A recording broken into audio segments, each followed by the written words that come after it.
There's a speed. No. That means that we read at 0.1s. Yes. We have about 5%. Yeah, bro. All right, guys. All right. Thank you guys for hacking with us today. Today was an amazing day of hardcore hacks. So many hardcore conversations today. I don't think we've had this kind of talent density of systems level people in this house ever before. So this has been super interesting. I think we're going to go into demos now. I think we have about 10 pretty cool demos for you guys. And like, look at those names. This is like stuff that I've never seen at AGI House Hackathons before. It's always been like web apps or like somewhat theoretical researchy stuff. But today we have hardcore engineering solutions at the GPU level. So I think we're gonna start with Junction from FastGen, who's working on Blazing Fast generic library for automated feature something. So yeah, Junction, do you want to come up and need your laptop? Oh, I don't. I just can I? Yeah, how are you gonna? Oh, I just. Oh, okay, cool. Yeah, I don't have a actual presentation, but it's a code base I work on like this afternoon. Yeah, that's totally fine. By the way, guys, like you can totally just demo code. Like, this is like everyone was struggling today. It was like a hardcore kind of hackathon. So totally fine if you don't have a fully working demo. Yeah. Going through code like this is awesome. Thanks. Yeah. So basically it started at 2:30 p.m. So just like to limit the scope of this project to small, but make it as modular and contributor friendly as possible. So it released under IT license, and anyone can contribute. So this is basically a really fast generic library for automated feature selection and mode selection. So as we know, like lots of people start, if you take part in a data zone, and the normal strategy, like if you go to Kaggle, if you don't compete with large companies, it's basically you are trying like 10 different models, usually it's random forest, XGBoost or something, and then you get a base score, and then you improve from there. So this basically saves your time from that process. So it is reading Rust and leverage the parallelism and a little bit of pipelining and the memory hits feature of Rust to do feature selection using genetic algorithm.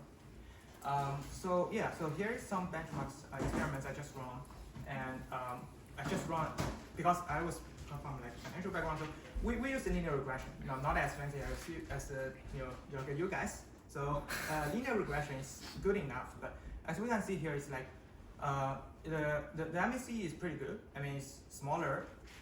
So it is negatified MSE, by the way. So it's smaller than baseline, which we all use our feature, and it actually reduces the feature space, which means we can save the model size and also save the training time. So it is on the generation with these parameters. And so some key features is, first of all, we leverage data parallelism and data set abstraction. So we are generic over all data sets. So if you look into the data.rust file, you can see that you basically can define any data sets you want as an abstract struct in Rust. And we do a little bit, actually this is a lie. So we don't actually do quite a bit model parallelism, that's a to-do. And then we do cross-validation and genetic algorithm to ensure the robustness of the feature selected. And of course, we want to squeeze the computing power of the computer. So there are some to-dos, a welcome contribution. As I mentioned, it is fully open source and under MIT license. So yeah, there are many to-dos I don't have time to do. Hopefully, other people could contribute. Yeah, so that's pretty much it. Can you show us one most interesting piece of code that you'd like to show off? Oh, show off. Or that you think is interesting or technically complex? I think probably. So I think the data I spent a lot of time to actually. So this is a data set structure. So it's associated type, which is flexible and permissive. Yeah, one function I think is interesting is probably this genetic algorithm. So under this genetic algorithm, so so in the range GA, so this is extreme. So that's how demonstrate how powerful Rust is, right? It's like one line you can achieve the maximum possible parallelism. So this one line basically where its magic is. But then to make it work, you need to use some very basic tricks like arc, like graph-share, basic primitives that Rust already provide, and very mature community contributed libraries. Question? Does this integrate with PyTorch? I'm not a machine learning guy, but you can definitely use PyTorch. Yeah. So basically, it's like any type of model. So first of all, it's easy to use any Rust. There's lots of neural nets Rust library already. But then if you want to port Python, you just define a foreign function interface, and then you generate a binary from the foreign. It's basically just similar to call any function. So it's pretty doable. Yeah. Why did you choose genetic algorithms for this? And are there already it looks like you did the genetic algorithm all from scratch. Are there is there tooling in Rust for that already? Or something? So one thing is Smart Core. So Smart Core is kind of the only mature library for machine learning. But so there's some feature selection library, but it's not parallelizable at this moment. And there's one guy who working on a crate called. It's also a genetic algorithm, but it's very generalized. It's not for feature selection. And so ESS2 library I think is relevant on my mind at this moment. Cool.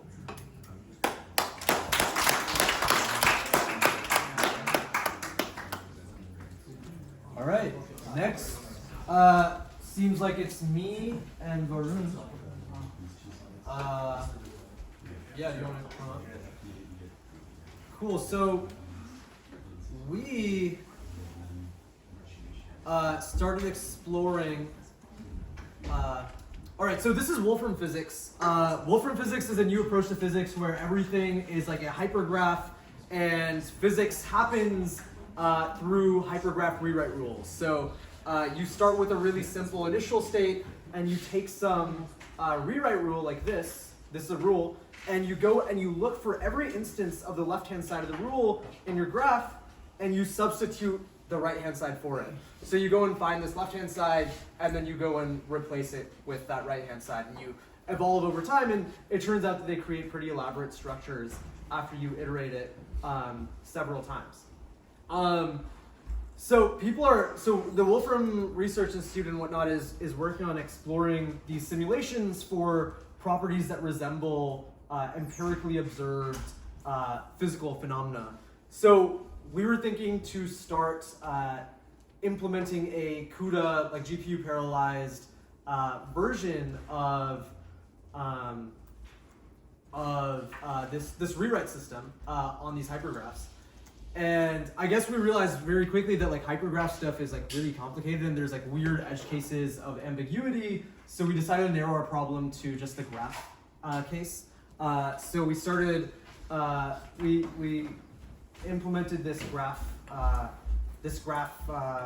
data structure, which is in CSR, which is compressed sparse row representation of a graph, and that allows you to do things more efficiently with these sparse but very large graphs. So some percentage of this is definitely from Cursor, but I had to, or slash ChatGPT slash etc. But yeah, we have to make some fixes as well. And yeah, so currently we accept this input graph, right? So this most simple graph is 0, 1, 1, 1, which is the case over here, 0, 1, 1 to 1. And then we generate this edge list, we init the graph, and then currently we are in the process of actually implementing the rewrite rule system. So yeah, I mean, do you want to talk about this, what we sort of found in terms of difficulty? Yeah, I think the biggest difficulty we found was determining what nodes to act on as well, because depending on what node you act on, it leads to different graph structures. Then that leads to like exponential options you can take. And I think that is one of the bigger challenges which you found. So yeah. Yeah, so like in Wolfram physics, there's this idea of causal invariance that you can act on like different parts, like take these steps in like different orders and you get the same outcomes.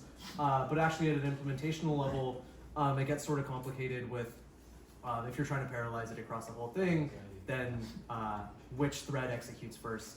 So we don't have code for that, but it's something that we started exploring like without implementation. But yeah, this is very hard. It's so fun to be working on something that like actually felt hard and like cognitively difficult.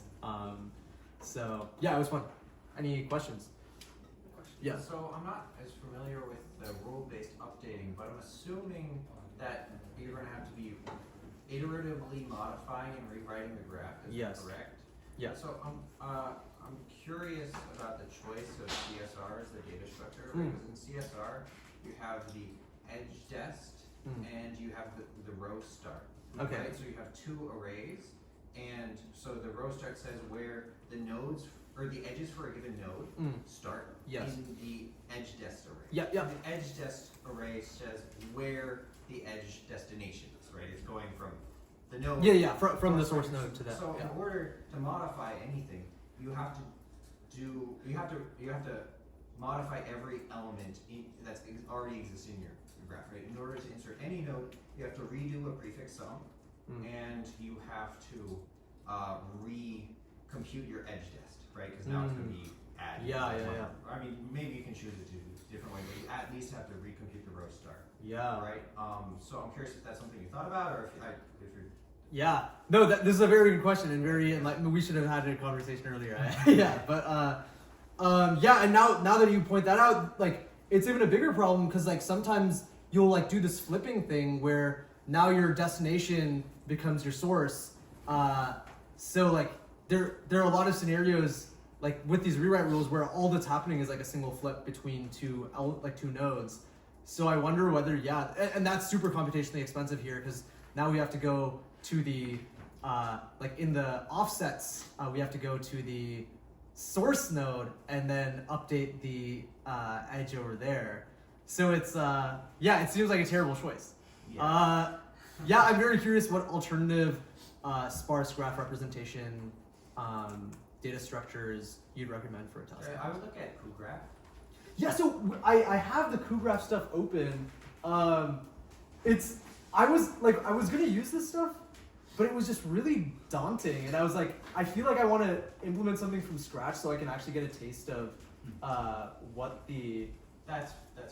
right, like what it looks like from the bottom. Because I looked at this graph.hpp, and I was like, what the fuck is going on here?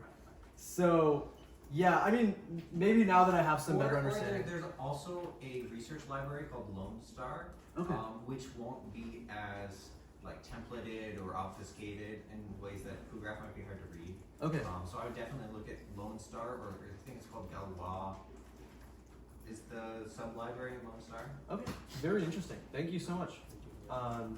Yeah. So this topic is like graph grammar, graph rewiring, if you've heard of this before. Yeah. This maps into chemical reactions. And Oh, so wow. there's like a huge amount of work in doing like fast chemical reactions. And so there's actually some Rust libraries that do this. Okay. And they're kind of hard to find because people describe the Rust library as like about chemical reactions. Yeah. It actually maps, you can actually map graphs into strings. And then there's like a whole other a version of regex for finding graph properties in the string that matches a graph.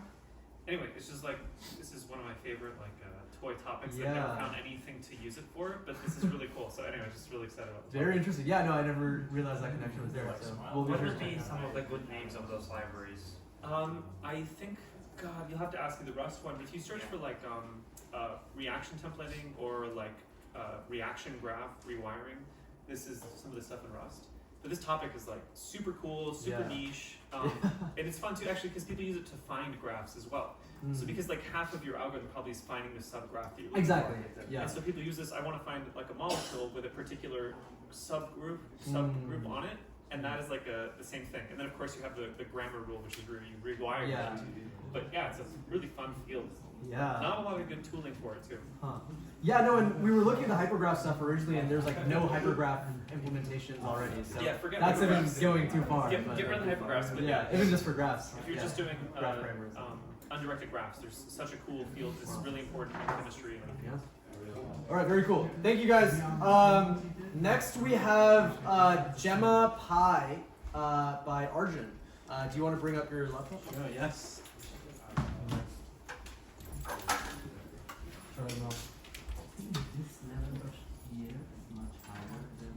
How do you want it? Cargo what? Yeah, you can put it on. Just cargo what? You do cargo build. oh yeah, the name of it is called What is cargo build? This works, y'all. Okay. It's just like a hackathon demo when you're only 80% sure it's actually gonna go right. How many threads is that now?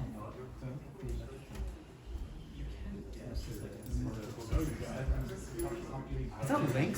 What operating system? Linux, yep, Arch Linux. Okay. With Sway.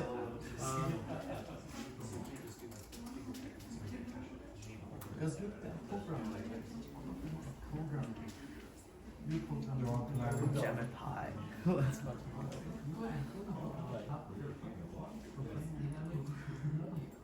Gemini. Y'all have all heard of Gemini. Yo! Yo, shut the fuck up! Yo! Y'all have all heard of Gemini, and y'all have probably all heard of Gemma. If you haven't, just check Hacker News from like a day or two ago, and everyone was still talking about Google's 7B and 2B models that have destroyed the competition. Yo, Dave! So, my thought was, we've seen Gemini and Gemma. Have we seen Gemini? Wow. Of course, today was hardware hackathon, hardcore hackathon, so just getting Gemma.cpp to run is not exactly the most impressive feat. I bet all of us could do that. But getting it to run on a Pi, now that's where I could come in. So, admittedly, we had like 5 hours to hack, so the Gemma part is unfinished, but the Raspberry Pi part is finished. And so what I have built is a very clever system for loading in models much, much bigger than this Pi's RAM and being able to use it for inference. The actual attention computation to be done later. So let's pull up what I do have. So right now, these model weights are all stored, right? Google gives us this Gemma.sds. We can't see your screen, by the way. Oh. That was a bit foolish. Okay. So Google gives us this Gemma.sbs file, which contains the model weights. It also gives us a tokenizer. My goal is to now be able to load this into memory, not really memory, because this Pi only has half a gigabyte of memory, and this file is 3.2 gigabytes in size, but in a way that you can read it from addresses as if it was memory. And so the way we're going to do that is by implementing a FAT32 driver to load from the SD card directly, because again, this is running on bare metal Raspberry Pi, no Linux, nothing in between. So your code, my code is everything from the bootloader to the boot code to the installer on the laptop side to now the file system driver. So it started by writing a file system driver, a FAT32 driver in C, just in Linux, to make sure things worked. And so there we go. I've searched the file system for a file named Gemma.sbs. It's 3 gigabytes in size. It's at this, I don't think this is address, I think this is FAT32 cluster, and then it's printing the first 8 bytes, which tells us this is in SBS format. And now, let's put this into the Pi. Please work. Oh. It's going to work. Can you please zoom in into the code, please? Oh, sure, yes. Yeah, the code is not possible to zoom in terminal. Is this open source? Just command plus. I have to push it to It's GitHub, not but I will working make it. now. Terminals, I think. Slowly take my camera off. Oh, it's working. Sometimes my presentation didn't work. I'll show you guys the code in a sec, but let's see. Make. And then install FAT32 fat32 gemma.bin. Oh, let's go. So this is running on the Pi. The SD card is plugged into the Pi. It is not plugged into my laptop anymore. I can unplug this and run the same thing. And the Pi has read the SD card, found the Gemma thing and the Gemma weights, and loaded it in. Here I also added stuff to load from the 60,000 byte, which is not even close to the first sector. So the fact that the Pi is able to read the 60,000 byte means that I'm able to page in and out of memory. And there's no special code for reading or writing to disk. I am quite literally just seeking forward through the file and then reading it. And so the code itself is honestly just a lot of parsing structs. So I have all these things to read the MBR, the bootloader, the boot record, and then the FAT32 header, and then entries in the file system. And then it's a lot of just parsing through bits and jumping around in the file system. I will publish all of this online on GitHub once I find the time. I was literally hacking together the 60,000 byte as I was sitting there at the piano. And y'all already saw this, but please hire me or fund me or whatever. I've got Stanford, I work in sale, I'm just a sophomore, so please help. From the Swarm Corporation.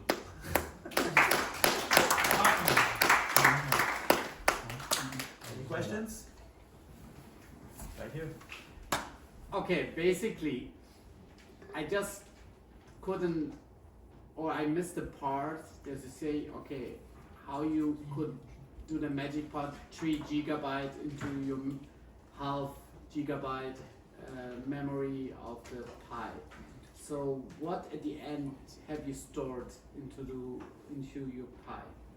A friction of the Gemini or? So right now, the entire weights are stored on the SD card, and as you page forward using the page function I have, the relevant section of the weights are loaded into virtual memory. So virtual memory allows you to address the entire thing as if it was one giant region in memory, while actually every time you access something that's not loaded in, you get a page fault, which triggers the code to load it back in from disk. So you generally virtualize the memory. And But this is a SD. yes. Okay, that's great. Every bit of hardware, every processor these days has some multi-level MMU, which lets you do this virtual memory. Every OS does this so that you can avoid different processors clobbering things, and I just use that exact same functionality. You did almost, as far as I do remember, there was a paper published by Apple that is using like the same way, I think. Really? It's that process, like they could manage to put a LLM into an iPhone and they just simulated the memory based on the hard disk or the SSD. So, good. Nice hack. Thank you. Any other questions? Yeah, do you know how many times you'll have to like read from the SD card to page through the entire weights? Like how many times do you have to read from the SD card to like do a full forward pass basically? So And how much weights are latency does 3 that have? gigs. Yeah, exactly. Well, I That's did good. not time That's it. latency. Huh? I did not time latency, but again, this is running on a Raspberry Pi. Nobody expects this to be high latency. Yeah. But Gemma is 3 gigs, call it 4 for good measure. The Pi has 512 MB of RAM, so that would be about 8 times if you use the entirety of RAM, or let's say you use half for good measure, 16 times, which is still pretty quick. Yeah. I don't think reading that many pages is going to be incredibly slow, especially since these are going to be contiguous in memory. You can just like run a defrag on the SD card before plugging it in. Yeah. Sorry, what were the metrics? So the Pi has half a gig of memory, and the Gemma weights for 2 billion are 3 gigabytes, 3.2. So about 16 pages if you read like half of that at a time. Just one advice, if you say hire me or found me, it would be great if you put maybe a first glance of your LinkedIn or something to know your background, at least what you did. His email has his website. I know, but I say it's right now when he's asking for hire me or whatever people wants to hire, at least he knows who he is, the first one. That is very valid. Okay, To just answer that just question, I mean, I that. hope you guys can see hardware FAT32 driver and get to know what I like to do. Yeah. Yeah, that's nice. Fire.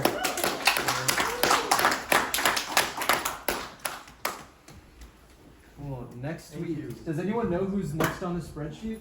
Yeah, us. Cool. Multi-on swarm. Multi-on swarm. Yeah. Div. Don't be shy now.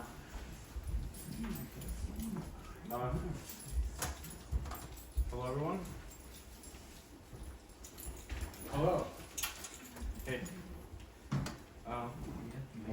We wanted to really make hyper-efficient multi-threading written in Rust.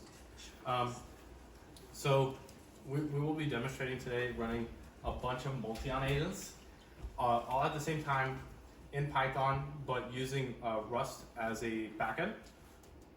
Is this connected? No, it's not. Oh. How do we connect this? Okay. Should be good. Yes. Okay. So basically, it's pretty simple. We have some Python function. This Python function is going to be executed on, and the Python function contains a bunch of multi-on agents. So we're going to run like, what is it, 50? It's like 10 here for the demo. All right, we're going to run 50 multi-on agents. So basically, all the multi-ons are on Python, but Python is going to be executed on Rust for hyper-efficient, hyper-fast multi-threading. And basically, so the Rust will then create multiple threads that will then run each agent on separate threads. Can you hit go? Yeah. All right, so basically, like, we have a, yeah, so like they're all gonna pop up now. Yeah, it's gonna, yeah, so basically, like, all the multi-ons now are like gonna like pop up and like send an email, or what was the task? Did you put? But the previous one I didn't change. Okay, so basically it's just gonna send an email on Superhuman. Let's see. Okay, so like each multi-on now is like planning and stuff. So all these multi-on instances are running on their own threads. Like this one is planning. It's gonna go to Superhuman. Let's see what this one's going. Yeah. Well, it's taking a little time. Well, oh, we still have little children being born. It's 20. Changed. Yeah. So they're still running. Some are still popping up into existence. So this is kind of like Me6 from is it Rick and Morty? Yeah. That's funny. Yeah. Yeah. So we have how many is that? I don't even know. It was 20 at first, maybe. we just have like a lot of multi-ons. Are you hitting limits on your Mac? Maybe I don't even have a GPU on this Mac, to be honest. So yeah, we have a bunch of. Let's see what this one's doing. I do remember there was a virus that is all the time opening and This yeah. Nice. Does Oh, anybody? one of them is going to Google search. Oh, okay, yeah, Superhuman. Yeah, so basically the task is like just send an email to Vion because we're making a partnership with Multion. Yeah. Oh, it stopped. We'll just restart it. Yeah, so basically all of these are like running on their own threads in Rust. This one, maybe. Yeah. So some of them are a little bit Yeah, I got an API error. Okay. Oh, it's opening the yeah. Oh. Does anybody have a task you'd like to see just like really quick? Any ideas? Find the most interesting place in What was that? find the most interesting place in San Francisco. Most interesting place in San Francisco? Can you put this in? Where? Just right there, description? Yeah. Oh no, this one? Here, yeah, it's gonna be this one. No, hold on. This one. Yeah. Find the most interesting place in San Francisco. Alright, I'm gonna kill all these. Find the most. I feel bad. Yeah, okay. Alright, well, one sec. Alright. while it's spinning up, do you want to go through some code real quick? Oh yes. So basically this is like kind of like the don't take the multi-on key. But yeah. So we do all this in like less than almost 50 lines of code. Basically, like you initialize multi-on from swarms. We just made an abstraction. It's in the newest swarms release. So if you pip install swarms, you can get access to multi-on and use it pretty easily. Yeah, just pip3 install swarms, and you build an agent. You just put the name, description, whatever. Oh, Yeah, sorry. yeah, no more code for now, I guess. Yeah, so you put a task, you specialize a task, you give a task an agent. Then the description is here. What it was, send an email to VM on Superhuman, and then we specialize the concurrent workflow, which is written in Rust. And so we have a couple here. I don't see there's a GPU utilization. Yeah, what is that for? So Oh, yeah, so those are the 4A100s that we were giving out. Yeah, someone's using them to generate like multi-model function calling. So we're creating like a massive data set of like multi-model functions. so it's not running on the Mac. No, Okay. yeah, I wish I had 4. Yeah. Yeah, they're running at what, like 99 utilization. Where Yeah. are those GPUs hosted? A very, very private data center in a place I can't disclose. But yeah, we're partnered up with AWS and NVIDIA, so they give us GPUs. Yeah, so, all right, let's see what we got. This is still going.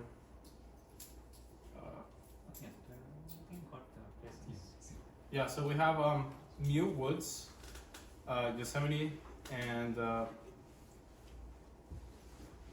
is it like getting specific places?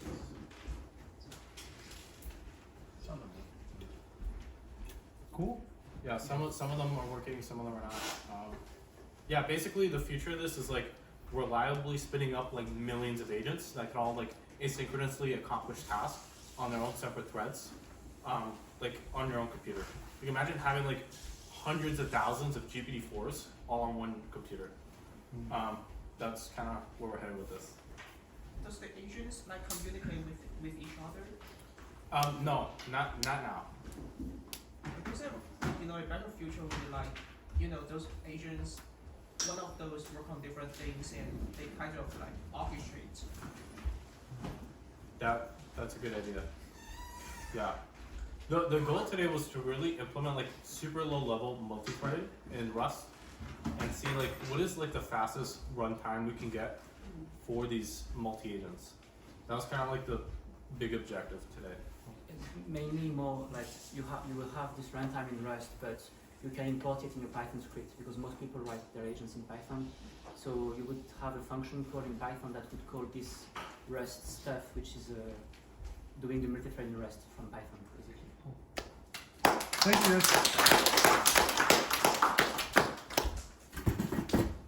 Page fault data, but it's gonna be much more invasive, and so I'm not as excited about that. But yeah. What was it? Oh, sorry.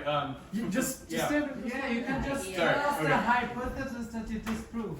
Yeah. What So was it and what came? So what I started with was the hypothesis that I could take some CUDA primitives for setting basically memory access flags and use that to track actual accesses to GPU memory rather than just whether it's basically occupied or not. And the problem was the runtime API will let you set it, but then the metrics you're reading back are basically, well, I'm just going to keep whatever you set. Even though in the background they're actually moving stuff, they don't give you any insight in the standard APIs where they're actually moving it on the fly. So you do get some, I did find, I'm getting some page fault data if you profile it. But then the question is, well, great. You only get a page fault when you don't have the memory and GPU RAM, so it would suck from a performance standpoint. But it still might be interesting for some low-level profiling. And just to be clear, did you compare, were you trying to find page faults when you use GPU direct storage and you look into NVMe No, memory? I was just doing host RAM, GPU RAM. Oh, okay, unified memory then. Yeah, basically. And I mean, the principles should be the same, right? And so I think the problem is the stupid runtime isn't open source, Yeah. and so if it was, I think we could get a lot of interesting stuff out of it. Yeah. Maybe the open source NVIDIA driver is a good place to look at. I mean, that would be the next step, but then now, like, you know, it's not something you can just hack into PyTorch, right? Yeah. So anyway. At least you gained the new knowledge. Yeah. So, Yeah. great. No, I mean, eventually, so that's one of the kind of begs the question: how much of these things are they actually adopting? You know, a more classical von Neumann architecture, and how much of it is hacks that they put on there to make it look like they are? I'm not clear, to be honest. So anyway, Good job. yeah. Who is Benchmark in the house. Yes. So we wanted to have a look at vector database benchmarks for the managed offerings out there, right? Not everybody wants to run Zookeeper in their cloud and so on. Well, we realized that it's actually not that easy to benchmark managed services. We spent quite a lot of time just kind of debating what like how to measure it, how to make charts, how to relate recall to latency to QPS to how many worker threads you have when you run the queries. So this we wanted to get a chart that looks like this and relates QPS to latency for certain workload. But it's work in progress in terms of the gathering of the data. And the little bit of code we can show. Yeah. So our kind of extension of this was to start with by profiling some of the more common vector databases, and then to go on to profiling more of the alternatives and seeing beyond what big ANN profiling benchmarks show. Yeah. And so maybe just the funny part, and that's where the headline comes from, is that one of these databases raised about a year ago $100 million Series B, I think it was.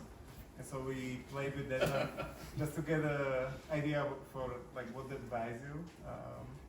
I didn't spend $100 million today. No. So this was using a service that had 1 year and $100 million to give you a really nice experience, and we found different versions of docs in different places, and it wasn't one of the reasons that we don't have this thing finished is that the experience wasn't the smoothest, let's say. Yeah, you could be actually pretty surprised that the managed solution that we went with was a significantly lower QPS on initial single-threaded write performance.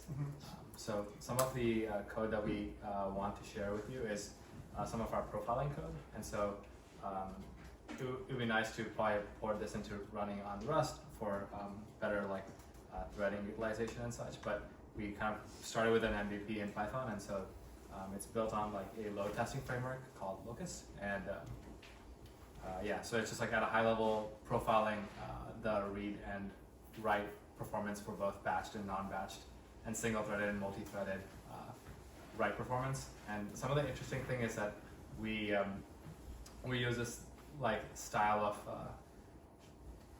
encapsulating all of our tests into a JSON, so it's fully reproducible. And that was a big objective with our project today, was to create reproducible benchmarks for some of these latest and greatest vector databases. That's it.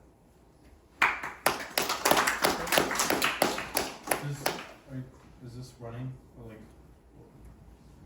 I'm confused. Yeah. So it's running for one of the 10 databases we wanted to do, and it's maybe half of the different workloads we wanted to do.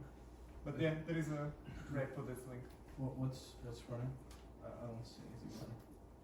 Means can you run it right now so we can see what is the data coming out? It would cost a lot of money to run it right now. Yeah, it would cost a lot of money to run it. I think we need to set a couple things up to run it. We had it running a little bit ago. Yeah. But part of the benchmarking is to create quartiles of data, and the quartiling actually takes a lot of post processing. So there's multiple stages. One is curating data, and then the other is extracting and then processing that data. And then you get the nice looking graph that you have here. This is like not like a live. This will never be a live graph for us. It is like That's made up data, or like sort of dream, vision. Does that answer your question? But you can actually go to this repo and if you sub out your keys here, you can run most of the code. It's linked from the spreadsheet. Cool. Okay, thank you. I was going to ask you mentioned there was some issues or difficulties with benchmarking a managed service. I was wondering if you'd share what some of the issues you face and kind of insights you gather along the process. So they don't really tell you what the thing is that you are buying, right? For example, you want to, for example, I don't know, control for recall, right? You have some objective of how accurate you want your nearest neighbors to be. You don't get from some of these vendors you get a parameter like that, but from some you don't, and so then you have to kind of run your own evaluation. They give you maybe like different nodes that have like this low latency, this like cheaper, but there's no no numbers. One thing is like, for example, Quadrant, which is like a very popular Rust-based vector database, provides you like a couple tunable parameters like M and EF, which are basically the graph density and then the number of neighbors that you traverse through. This is like how you optimize indexing for vector databases to increase read-write performance. The more the number of neighbors that you process through, the more like time it takes, but the increased accuracy that you get. But if you look at Pinecone indexing, there's actually no levers that they really give you to tune any of this. The only levers that we saw were the different types of machines that you can run this on. So you can like choose a pod type. But again, like that doesn't really mean anything. Like S1, P1, and P2, like this doesn't really mean anything to us. And so the managed database provided almost no levers for us to control for recall, which we wanted to do. We wanted to kind of show how recall modulates as QPS increases or decreases, but Pinecone, for example, does not allow you to do that. Quadrant does allow you to do that for their host your own solution. Part of the objective of this exploration would have been to see like, can we get that same level of control when we use a managed solution as well? Does that answer your question? Yeah. No, Basically, do your own tests. So like that's kind of what necessitates the open source work on building like a workbench you can compare these things on. So that's kind of the continuation of this thing. Very cool.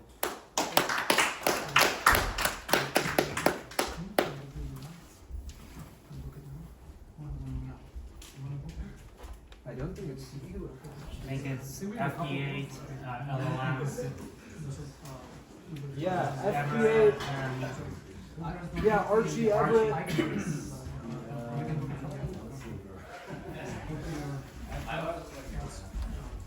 Oh, both. What is your number? We talked about it before. I've never heard such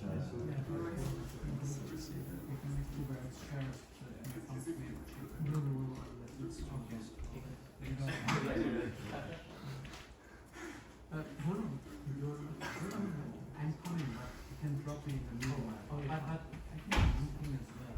All right, hi everybody. Archie had to leave early, but I'm Lake. I'm Everett. I'm Scott. And we were working on enabling FP8 for LLM inferencing today.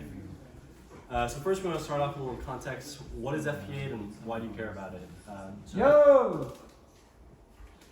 FP8 is a data format. It's a way to accurately represent numbers in computers using 8 bits. In typical LLM inferencing, you might see FP16 or BF16 formats, which use 16 bits, or the int8 format, which uses 8 bits, but a different kind of representation. So why would you want to use FP8 instead of one of the other formats? Well, the ultimate goal is to make your LLM inference go burr. Make it really go fast, right? And this is done in 2 ways. Some new modern GPUs have specialized compute hardware that's more efficient in computing FP8 versus other formats. And 2, when you go from 16 bits to 8 bits, you can deliver better memory bandwidth utilization. It tends to be the case that LLM inferencing, often in the decode phase, is memory bandwidth bound, and so providing more efficient utilization is a good way to improve your performance. GEMs also occupy a significant part of the end-to-end latency of LLM inferencing, and so that's why we decided to target gems for FP8 enablement first. And so there's this other format, int8, that also uses 8 bits, and there's also specialized compute hardware on large GPUs for int8. However, int8 uses a fixed domain range to quantize your numbers into, and so that doesn't handle outliers really well, right? When you're running your model, if you encounter a number that's outside of that fixed range, int8 can't represent those well, and you get a lot of errors, which degrades accuracy. And so with FP8, because it's a dynamic range, it's a floating point representation, you get a more dynamic range, and it leads to minimal accuracy loss.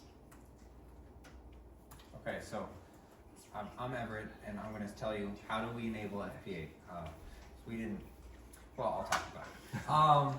So the first thing is PyTorch originally has no FP8 type, right? That was handled for us recently. FP8 actually has 2 subtypes with different size, mantissa and exponent, but those both were implemented in PyTorch 2.2 very recently.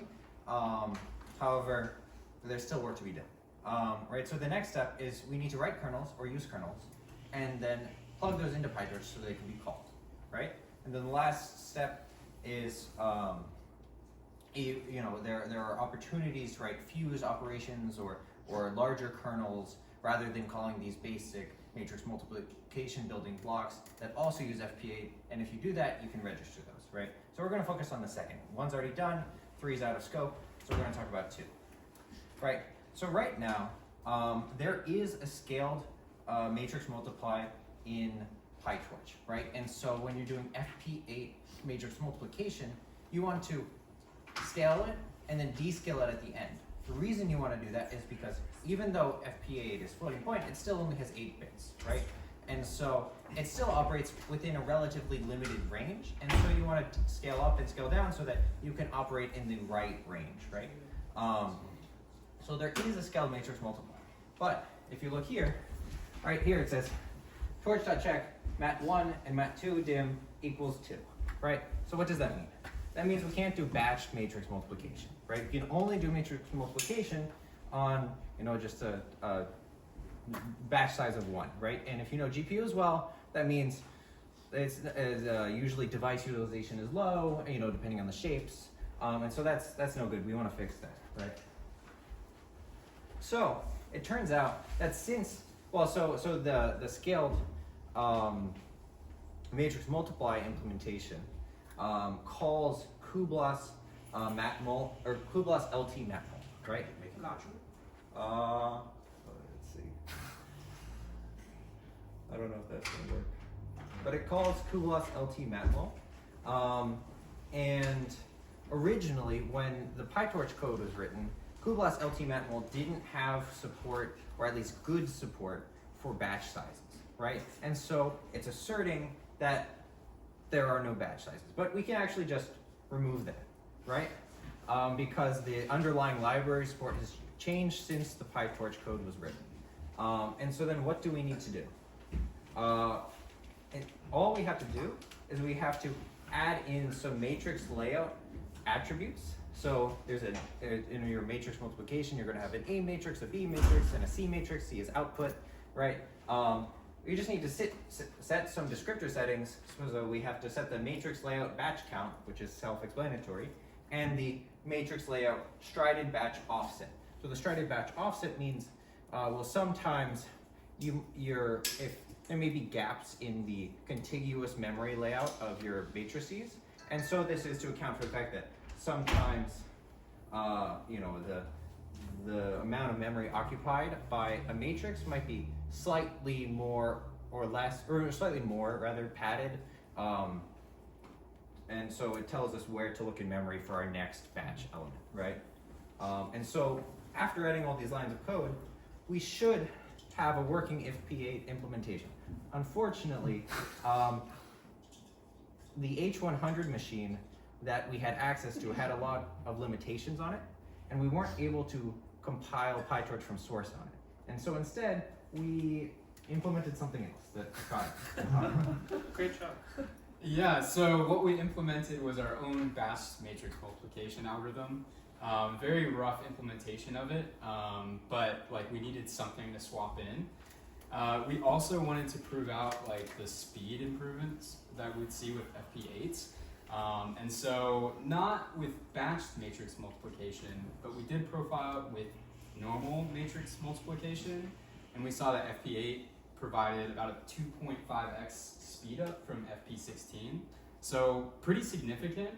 Of course, that doesn't take into account some of the accuracy losses that you'd see with downscaling and reducing the precision, but still pretty reasonable if you're looking for a faster model.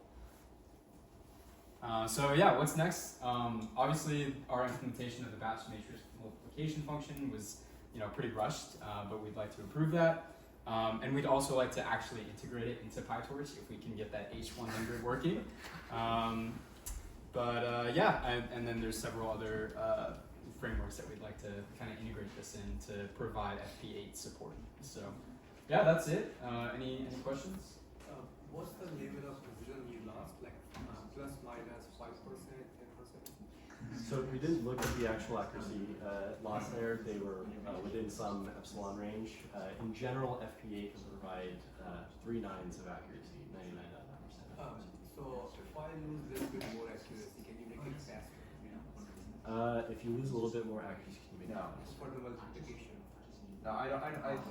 It's somewhat of a binary toggle, and in general, the accuracy remains quite high. But if we're willing to lose even more accuracy, it doesn't necessarily bias.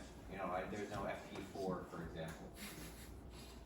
Did you guys use the WMMA extensions for tensor cores? Was there like an FP8 variant that works good enough, or did you have like some own trick where you do bit shifts and just like simulate the arithmetic? So we're using Kublas, which is closed source. Oh, okay. Is this open source?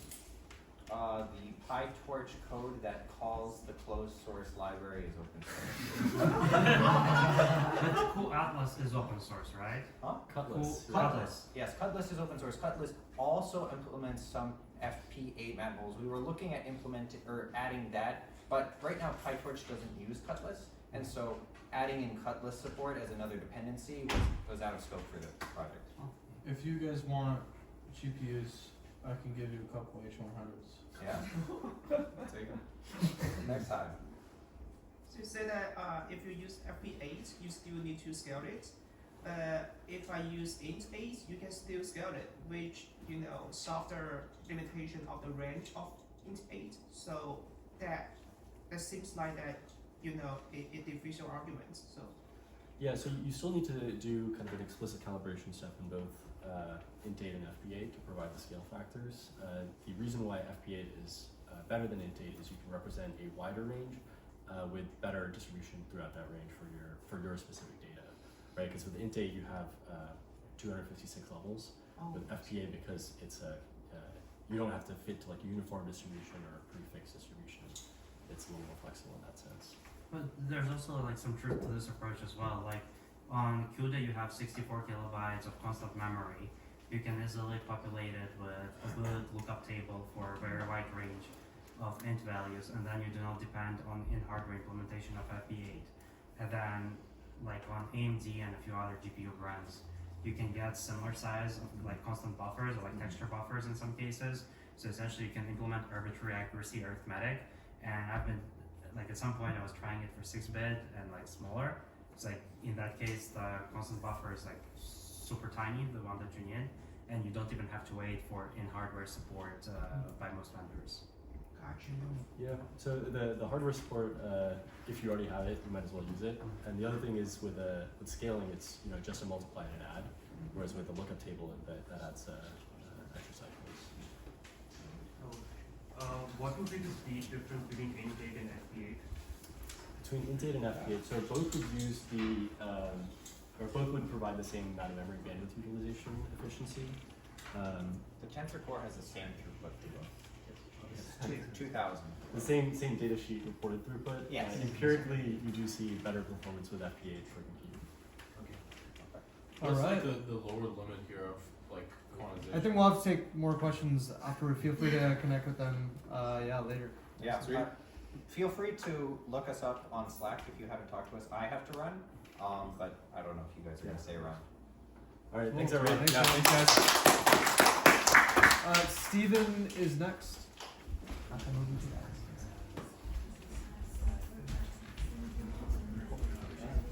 Just to distribute the building.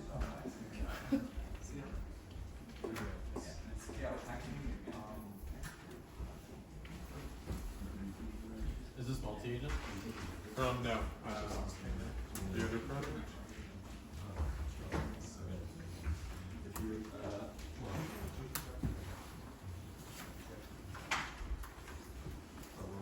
And we have Kyle on deck.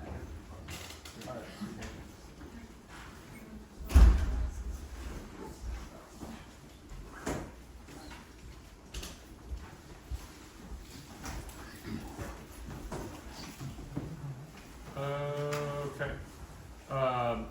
This is nano video. This is a yellow experiment and ultralight tool for video generation. So I was interested in what is the smallest possible bit of code we could use for video generation, starting with image to video. And so I started piecing this together. It's still very early on.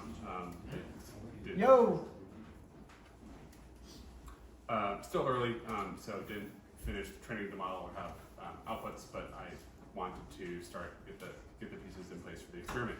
So this uses a token learner from the Google Scenic library to convert videos into spatial temporal tokens. So it takes a number of frames times the RGB times the pixel size of the video and turns that all into one token. And then just starting with Karpathy's NanoGPT as the base model. And then there's a clean vid, just like a lightweight video data set. And so I'd be really interested in being able to eventually have something that could do video generation based on an image in browser or on small devices, or just to do it in a very lightweight way, so that you could, they use your submit a photo, or you could work with a webcam and then do real-time generation from there. So if there are other thoughts about tools to use or questions, then feel free to say. Yes? TinyGrad. TinyGrad. Yeah, I know they do, he does some, I think he does, what's the video on the MS-M-Inst or whatever? I think he does that in WASM. Okay, cool. Yeah. Can you say more about the way that you take the patches in the video and code them? What do you get out of that? Yeah, you get spatial temporal tokens. So the Magnet video generation model from Google does this too. They take it's 4 video frames times RGB times, I think in that case it was maybe 28 by 28 pixel videos, whatever the dimension is of the video, and you turn all of that in. That is the instead of a number of characters, that is what becomes tokenized. And so then it takes that. They actually use an autoencoder model, so that you take all that and then you convert that into the nearest possible token for that patch. And then you have, I think it was 4 by 4 pixel patches that you scan across each of those set of frames. And then that becomes the context. And so you get a sequence of integers. Yes. That are tokens. Yes. And then how do you turn it back into a video when you're done with your transformer? The autoencoder, you decode it from the So tokens you send it back to that back into, it's almost like a mini diffuser. I think. Yeah. Related question. So in convolutional networks, in the old days, we had overlapping overviews. With transformers, when we do patches, we rarely do that. We oftentimes just crop the image into different slices. And now, with video, it seems like we're now at the crossroads where we have to make this decision, but even a more challenging one. Let's say we take a spatial temporal patch and it's stretched over time, and it's only 4 frames, so it's 0.12 seconds of time, right? it's like 30 frames per second. Let's say if we stretch this out into like longer windows, a couple of seconds, and also have them wider in space, like wider patches. Are there any models that like try to overlap them between each other, more to have like a gliding window approach both in space and time, or no one is doing that? Yeah. So what's the skip length in a way? Stride. What stride length? Wait, Yeah. is that your question, or are you more talking about windowing within the spatial temporal? No, it's the same thing. Like if your stride length is shorter than your window length, then you'll get an overlap. Right? No, you will not necessarily get an overlap. Like shortening the window length just means you will have like more of those patches. No, but shortening the stride so that it's less. Oh yeah, than shortening window the stride. Yes. Right? Yeah, that's exactly. Sorry, in what dimension? Time. In time. In that case, that will overlap. It's interesting. It reminds me of DNA too, right? Because sometimes you read it from different starting points. Yeah. Probably video, you can read it from different starting points, but in language, you don't really see Yeah. the character. I would argue that if you looked at the spatial time as a single thing, right, the part of the image or the video that's actually changing is probably, that's how JPEG works, right? So couldn't you use like an attention vector to say, I care most about these parts of the image over time, and that might migrate? Yeah, I mean, like it's somewhat similar to semantic chunking, I guess, just like for the video domain. Oh yeah.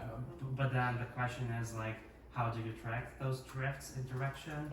And like, and then you need maybe some other model that is like more agnostic of like those window choices. I mean, attention's all you need, right? I'm not sure.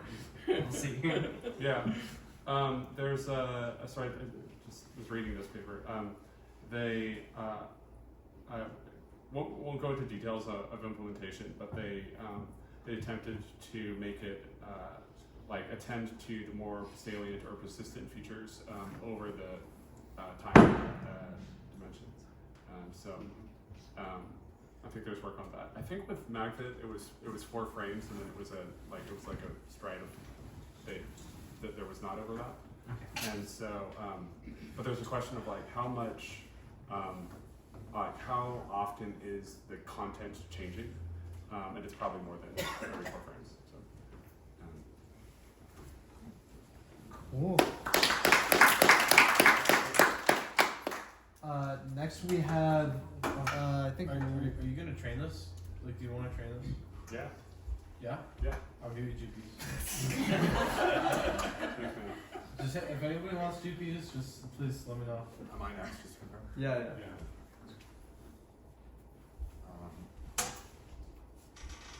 Cool. Just get the double laptop. A lot of Ganza today. All right. I'll share off one of the screens. Okay, 1 second. God bless you. Thank you. Okay, so, alright. I'll try and show a demo first, see if it works. So my goal was to like modify my laptop to be as close to like not Linux as possible. So let's see if this works. I didn't want to keep trying it during other talks, so I'll see if there's audio in a live demo.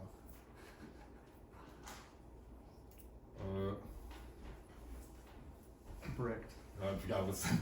Like, honest to God, like, there's a light. Okay, let's watch.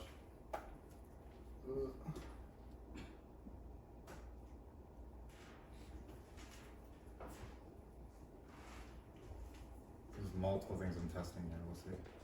What's Okay, the it's good. story? What's the story of this? Well, so I'll explain it, but like, I just want to see if it works first. It'd be kind of funny.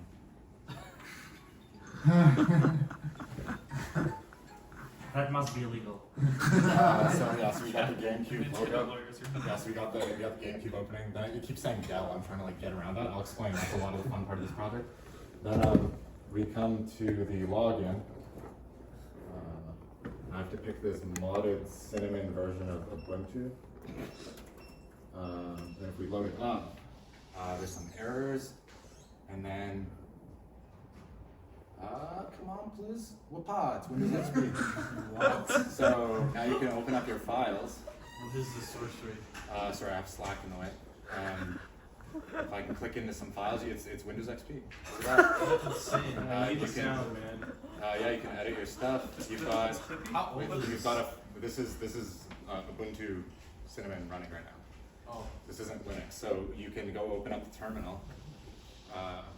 You know, I've got like all my Linux and like command line tools. So it's Ubuntu. So it's like what Windows did later, where you could run Ubuntu, except it's actually Ubuntu. I'll send you a cool bash prompt that makes it look like command prompt. Yeah, that'd be cool.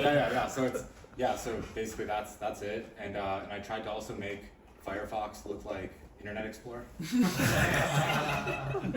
that's good. Yeah, so now you can basically like it really feels just as garbage as the experience. Cool. So yeah, it's pretty jank. Resolution's too high.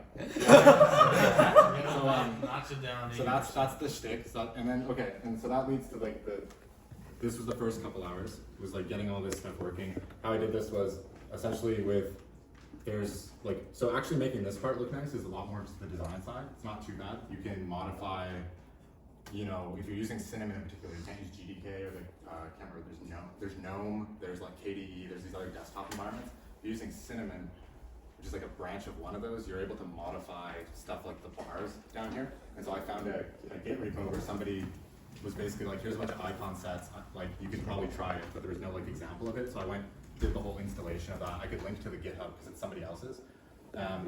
I got that up and working, which is basically moving files around.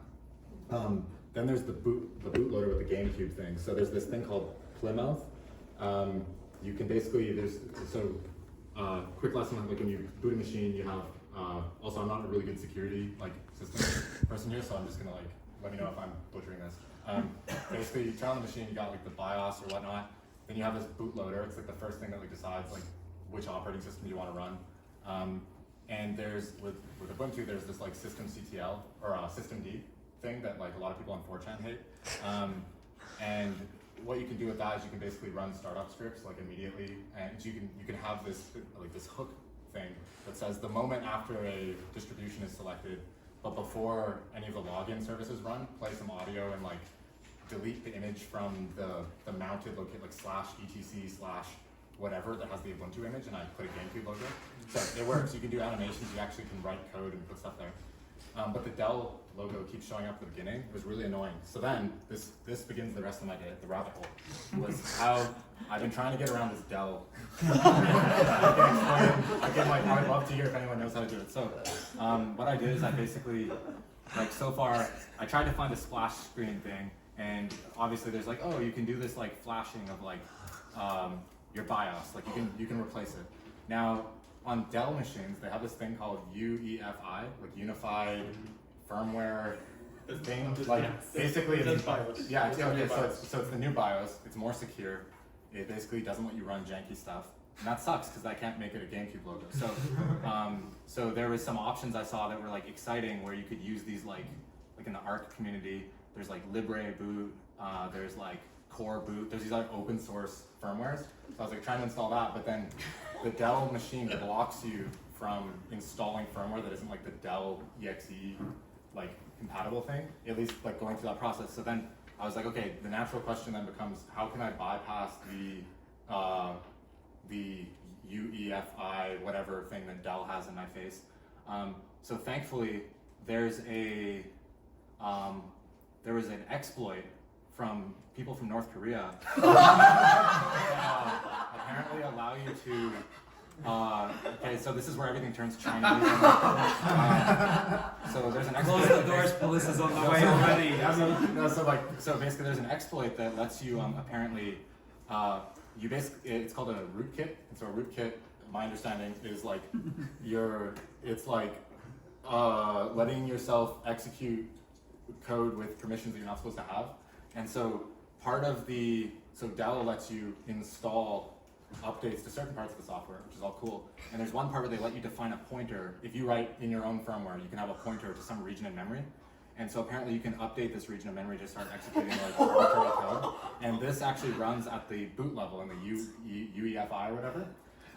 And here's the other cool part. Somebody leaked this on a pastebin.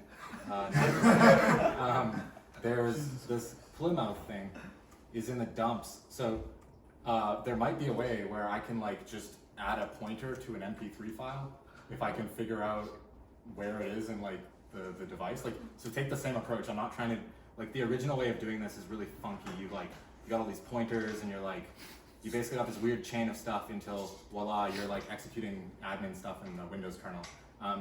I just need to do something here to basically point to an MP3, so I think this is actually very possible. And thankfully, this laptop is old and falls into the category of still being vulnerable to this. So I'm gonna try it out. But I didn't want to do it literally in the last hour because, like, I'm pretty sure I'll just like lose the laptop if it doesn't work. So that's what I learned so far. Yeah. Cool. Are you sure that it's from North Korea? Because one of the websites you are showing is actually in Chinese.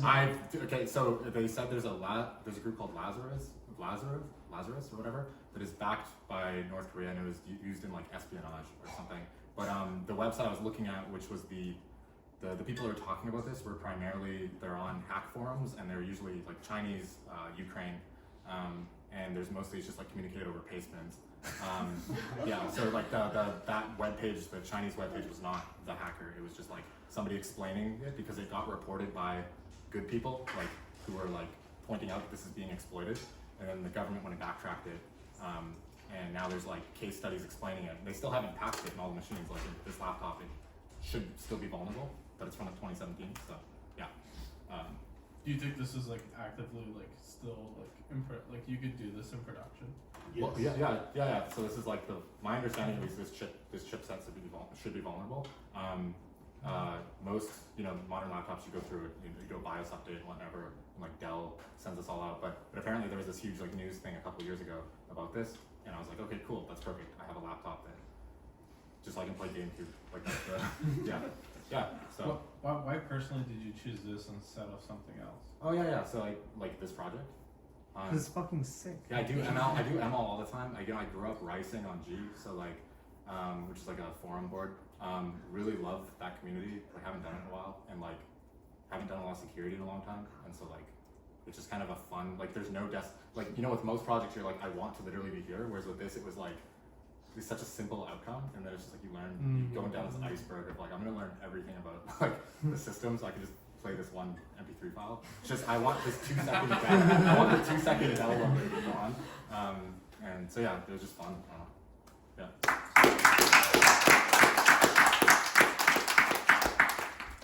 All right, I think we have two more. This was to make something that runs Docker images on macOS, but such that you just have a single executable that you get on your macOS machine. And it just works. So my goal was to create an executable and have a virtual machine in that. Also, Docker containers only run on Linux.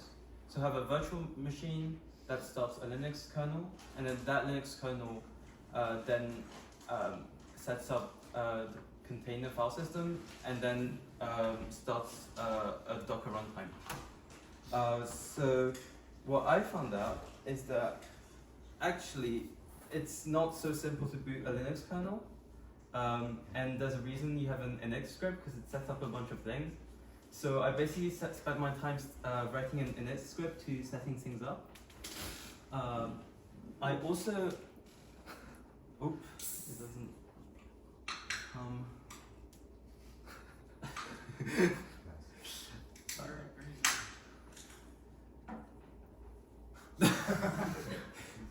How do I?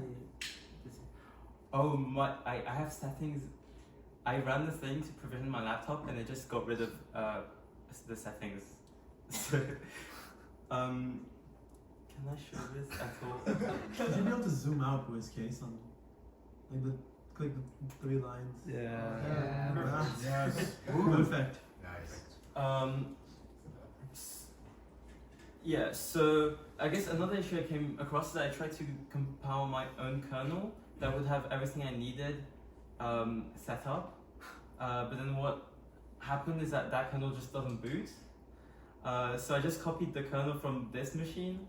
And the problem is the kernel from this machine is that it doesn't have everything set up properly. So anyways, this is just basically what I ended up writing, which is an init script that sets up the profile system, sysfs. Apparently we need this for containers to work. The run, we need the run temp folder, I don't even know.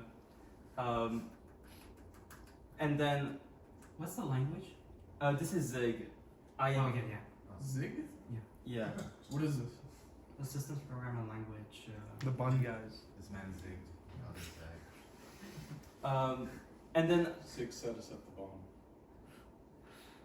No, sorry. Too old. Sorry. yeah, so the other problem is because this kernel didn't have. So the way it usually works, the way I would normally do it is I would have a squash effects that contains a container file system, mount that, and then mount an overlay FS on top to have read write. But because the kernel that comes with Ubuntu doesn't have overlay FS loaded in the kernel by default, and it needs to be loaded as a kernel module. The thing is, I have nothing set up, so I can't load kernel modules. So what I did is I just created a image for the demo that if I try and mount it.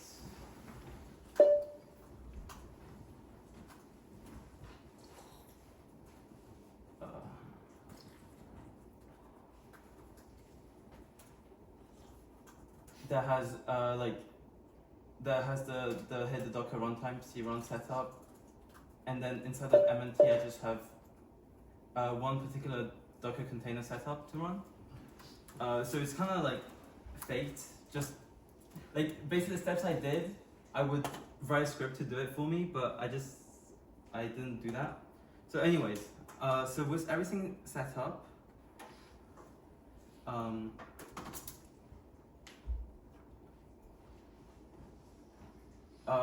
I now end up with this kernel, which is just copied from the Ubuntu thing, and then this image, which I just showed earlier. And then if you run this, it boots the Linux kernel, and then we have a Python prompt at the bottom, because that was the image I set up is the Python Alpine image, and we can run Python stuff, and it works. This is it's a Docker with Linux inside, or Linux with Linux with VM, Docker inside, right? Yeah, it's the opposite. Yeah. Okay. And all this is running on your Mac, right? Yeah. So this run. So now this is on my Mac. This is on my Mac. Are you familiar with the Cosmopolitan libc? Yes. Did you end up using it in this project? So no, and I've looked at what is Cosmopolitan libc? It's very fancy. Do you want to explain? Oh, I can. It's like a libc distribution. It was actually, I think it is the most upvoted project in the history of Hacker News. It's like a libc distribution that lets you compile your binary once and then make your C code run kind of anywhere. Yeah. But I'm not sure they support like different hardware architectures, so you cannot cross-compile, probably. But you can definitely like compile on Mac and then run on Linux or FreeBSD or even boot with this stuff. Was that not possible before? I mean, not yeah, with a single linking- binary. Like the whole point is essentially you compile one binary. The same binary works on Windows, on Mac, on Linux, and as a boot binary.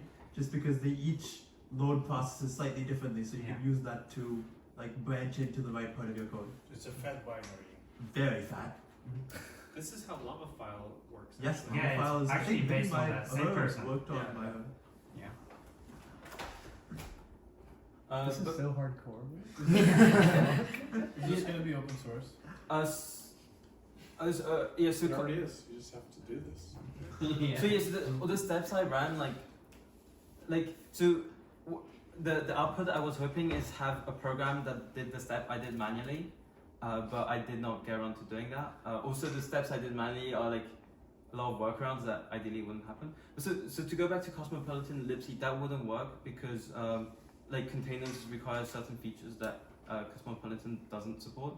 And also, like, even if the runtime is compiled with Cosmopolitan, then the container itself doesn't work. Like so the container really needs a full Linux kernel. So I guess the goal I achieved is that I have like 2 files that contain a Docker image, and I can start it in a few seconds. But it's not ideal. Yeah. A question. Yeah. How is it different from like the Docker on Mac? Maybe it's like a dumb question. I'm pretty sure Mac has Docker, right? Yeah. So it's just that So if this works properly, I would just have a single file you could run, instead of having to set up Docker ahead of time. I think Niels talked about this in the very beginning during the lightning talks, but essentially Niels' project was turning a Docker container into a single executable. You don't need Docker installed, you don't need anything installed. You just // just like you'd run a program, and it launches a Docker runtime internally. Which has a Linux kernel. Yep. So you can have a few running, right? You'd want to have like a few together as like a, what is that stupid thing called Docker Compose, right? So you can have a few services running. I often face an issue with Camo, the emulator, QEMU. Yeah. And I'm wondering if you face the same thing. So people and myself extensively use it like to cross-compile different binaries. Let's say if I build a library for Python, I have to produce about 105 binaries right now for a single version of my project when I ship it to PyPy. And I need Camo for this. But the problem is that when I run tests, especially numerically intensive stuff that uses SIMD and with mixed precision, seems to break on Camo. So when I run tests like in pure Python, it works just fine, but in Camo I accumulate all kinds of numerical errors. Have you noticed similar stuff? Yeah, so what you can do is if you specify to QEMU --CPU type max, it might give you extra instructions including SIMD. Is there like a form of like making it super, what's the right word?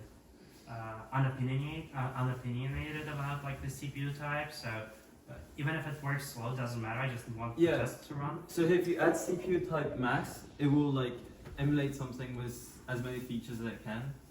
So that can help.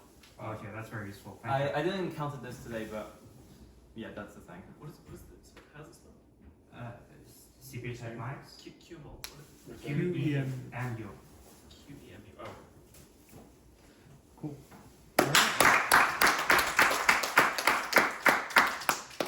Am I the last one? Yeah, I think so. Okay.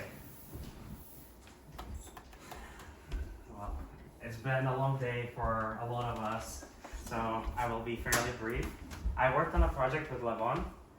Say hi. He's a super friendly guy, and he's the reason I did what I did today. So believe it or not, practically one night I wake up and he's standing with a knife in front of me. Friendly guy, friendly friend. And he's asking me to provide him with fast kernels for complex number dot products. I don't know, everyone has different tastes. So turns out that dot products over complex numbers are fairly important in some domains of science. And of course, like in the Bay Area, everyone is like super excited about business and enterprise use cases for our software. But I find it very exciting when I see a new domain in science being accelerated with the libraries that all of us build. So last year I was working on a project for chemistry. This year I'm working on a project in biology. Both involve super large scale search. So like billions, tens of billions, this year trillions of entries. But physics, I never did. And that was like a huge hole in my heart that I just filled today in part, thanks to Levon and his knife. So I have this project called SimSim. And it's essentially a replacement for some of the BLAS operations. So BLAS is the basically algebra subroutines. Probably all of us, even if we don't use it directly, would benefit from it. Oftentimes through NumPy, especially in the AI community. But the problem is that NumPy and BLAS doesn't really use all the hardware capabilities well. Even if you're on Intel and you use MKL, for things like distance computations, it may not be as optimal as had written SIMD kernels. So today I was working on the version of a dot product that would work on complex, on vectors of complex numbers. They're very similar to the normal ones, except for just a couple of things. First, like you have the real and then imaginary part, real, imaginary, and so on. And another fact is that depending on what kind of dot product you're computing, you're going to take a conjugate of one of those two elements, either odd ones or even ones within the array. Conjugate meaning the negative version of the same value. So writing a SIMD kernel is nothing fancy, but abusing technology is always fun. So like the coolest thing that I generally see is like when people take something that wasn't intended to happen and just make it happen in a weird way, such as loading one operating system or emulating one operating system when they start up another one. Epic thing, by the way. So ARM, which is like the CPU architecture that we all carry in our pockets, has this instruction called LD2. And that's an instruction that was designed to process things like RGB data, or like actually like two-tone images and this kind of stuff, or like two-channel images.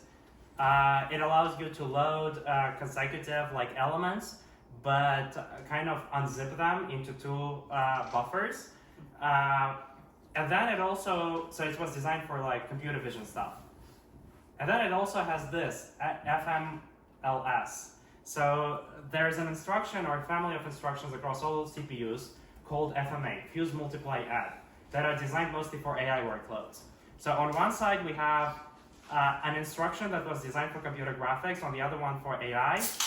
And now I ended up mixing those two to compute dot products of vectors of complex numbers, mostly for physics use cases. Because like in physics or like in DSP, people often deal with arrays of complex numbers, or like such as Fourier series. The weirdest part was that ARM is so special that instead of just fuse, multiply, add, it also has fuse, multiply, subtract as like a separate instruction. As far as I know, x86 doesn't have this thing. And I was actually looking for a long time for a place where I can apply this, as well as the LD2.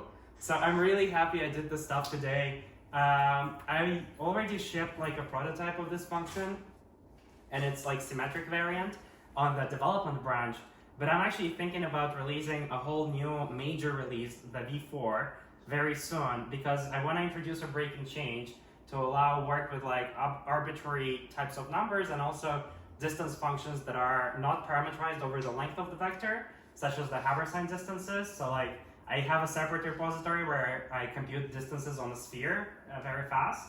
So like if you have a lot of satellites, like not billions of satellites, that's too much into the future. But let's say billions of data points of satellite trajectories, and you want to compare them or intersect and this kind of stuff, it's kind of now a separate POC repository. Now, thanks to today's hackathon, I'm merging it all together and combining with a vector search engine so that physicists will be able, or DSP professionals will be able to search through billions of experiment records just like that. Oh, and by the way, the most important part is this fast, of course. Even on float 32 numbers, we've benchmarked it, and if I reload the window and run the benchmark again, what I will see is that, okay, core dump, seg false. Yes, that's my jam. Actually, still building it. It's a different place. Let's go to contributing MT. I have a script here. I will not even have to recompile, I guess, or will I? Oh yeah, okay, so we're starting. The variant that's here has a typo, so it will print the wrong, so it will accumulate a huge relative error when running the benchmark. Now let's compare the results. I stopped it early.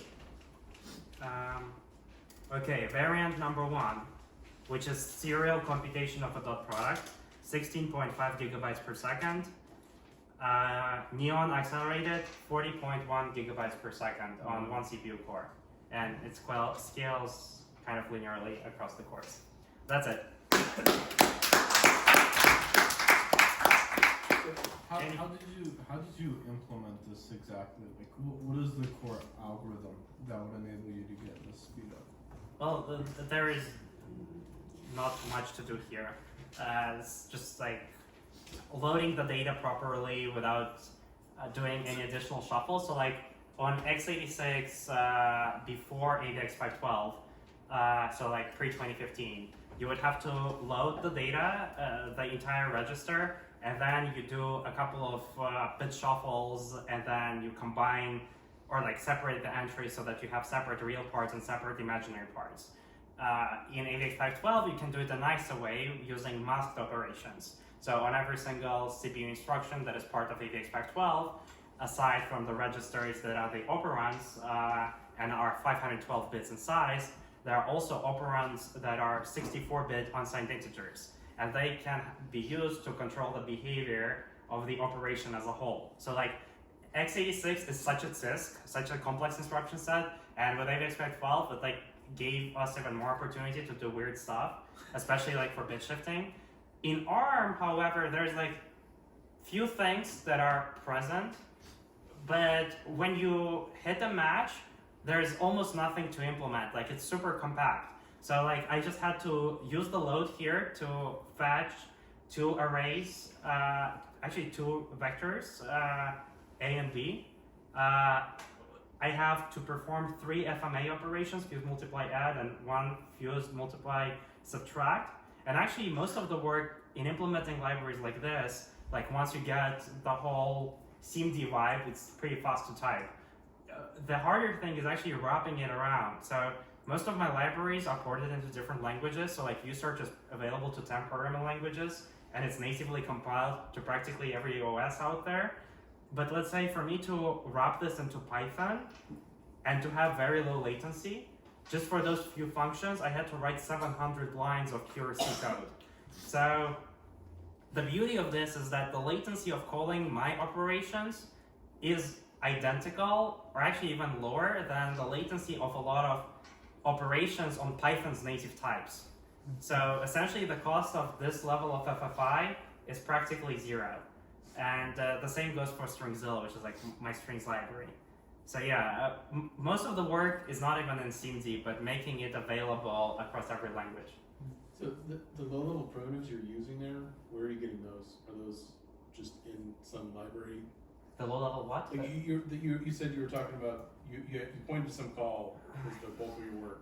Oh yeah, so those things are called intrinsics. Yeah, okay.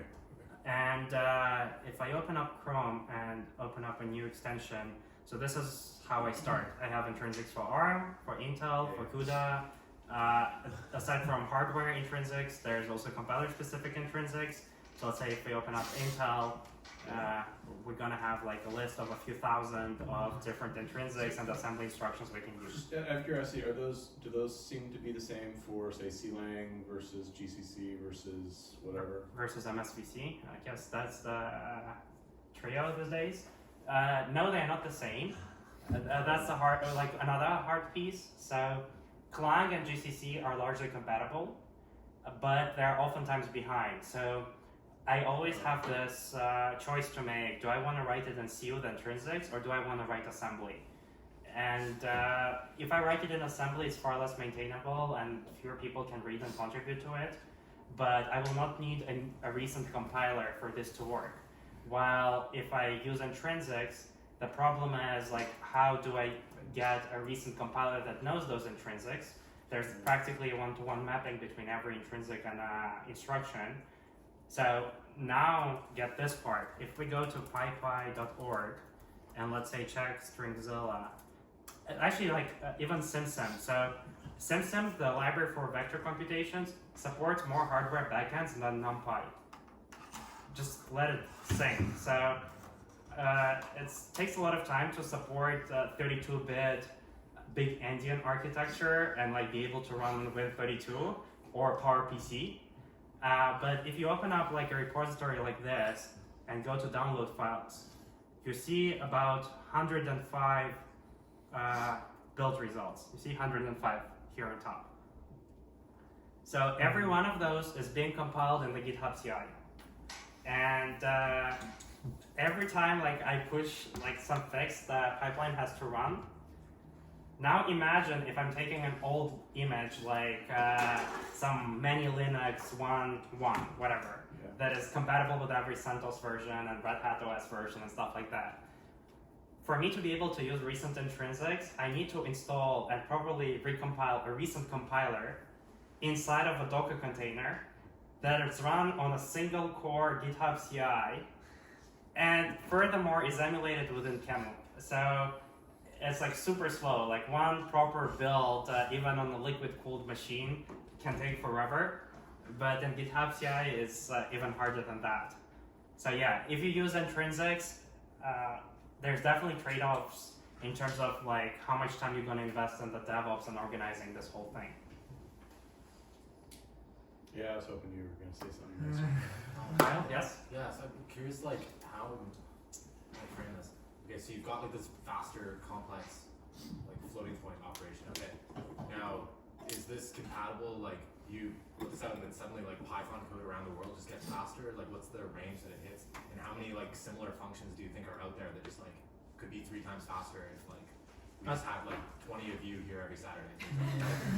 Yeah, so it's a great question. So the Stringzilla library I started about 5 years ago at a conference at which I was like talking about assembly and how little we use modern hardware capabilities. So every company like that does computational science, or let's say that does business and like grows rapidly, is kind of hooked to buy new generations of hardware and scale up clusters horizontally. But in reality, a lot of the stuff, even at the micro op level, like without the changing the whole program or the algorithm, can be improved, let's say by a factor of 2 or 3 or 4 or 5, just through better primitives. But then the question is like, how many of those primitives are there for us to optimize? In that specific case, I was working on string operations. The baseline is always libc. So like most programming languages do not implement string operations themselves, they call into libc. And the remarkable finding was that even those operations, in some cases, are a lot slower than you expect. So let's say in libc, on R, let's say on Graviton 3 chips, the ones that are powering AWS, the throughput of substring search is 2 gigabytes per second in libc, the most kind of state-of-the-art shared piece of software that every programming language depends on. The kernel that took like not too much time to write achieved 7.1 gigabytes per second, and that's a fairly broad set of benchmarks. So it's not cherry-picked. You can do better, you can do worse. So I've replaced a lot of the string operations. There's definitely a lot of opportunity for numerics as well. So mostly trigonometry, but the aspect here is that some of those things are implemented in closed code bases within big tech. So I know that every shop that has like a very significant C++ presence in the committee has like pretty strong internal core teams, and they generally go beyond libc. And my company, my team, we also have our internal libraries where we, let's say, are not sufficiently impressed by the design of the interface. Like, it's very hard to optimize the logarithmic function if you have one argument per call. But if you can change the interface to accept an entire array and perform a data parallel operation, let's say the logarithm operation can become like 10, 50, 100 times faster, depending on your accuracy constraints that you have. I don't think we can optimize everything, but there's definitely a lot more to what I've already done. So yeah, especially like if you look for new architectures and new hardware platforms, I think ARM is a very good place to look at. If you're doing non-data parallel operations, there's a lot of stuff remaining on x86 as well with AVX 512, the stuff that we couldn't do with AVX 2. I guess this answers. Yeah, I mean, like, you could probably just get like an insane total comp at like any company and just come in and be like, I made the string operation 3 times faster than you use. Well, yeah, and I guess that's one strategy, like do stuff internally within companies. Yeah. I think this way, yes, like you directly get a lot of personal benefit, but it may not be the biggest in terms of potential impact. Sure. Yeah. But let's say if like we gather like this and we know that some of us work in this domain in science or this domain in business, we rapidly exchange ideas and we can build maybe shared code bases that will be easier to maintain, especially for the most obvious interfaces. Like the interface for substring search hasn't changed much in the last 20, 30 years. Yes, I like ranting about it all the time that it sucks, but it seems to work for seems to have worked for so many years. We can continue for a bit longer with it.